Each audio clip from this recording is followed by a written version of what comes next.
गेल्या 3 वर्षापासून माजी मंत्री प्राजक्त तनपुरे यांची ईडी मार्फत चौकशी सुरू होती.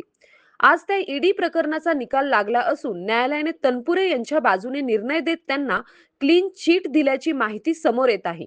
यामुळे तनपुरे यांना मोठा दिलासा मिळाला आहे. राऊरी तालुक्यातील प्रसाद शुगर कारखान्याच्या चेअरमन पदावर असताना आर्थिक गैरव्यवहार केल्याचा ठपका ठेवून माजी मंत्री प्राजक्त तनपुरे यांची 24 ऑगस्ट 2023 रोजी ईडी मार्फत चौकशी सुरू होती. दरम्यान माजी मंत्री प्राजक्त तनपुरे यांनी न्यायालयात आपली बाजू मांडली. चौकशी अंती या प्रकरणात काही तथ्य नसल्याचे न्यायालयाच्या निदर्शनास आले. अखेर आज दिनांक 22 एप्रिल 2026 रोजी न्यायालयाने तनपुरे यांच्या बाजूने निकाल दिला. त्यामुळे तनपुरे यांच्या ईडी प्रकरणातील न्यायालयीन लढ्याला यश आले.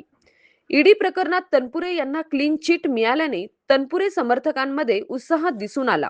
मात्र विधानसभा पोटनिवडणूक मतदानाच्या 1 दिवस आधी माजी मंत्री प्राजक्त तनपुरे यांना न्यायालयाकडून क्लीन चिट मिळाल्यामुळे राजकीय वर्तुळात चर्चेला उधाण आले आहे.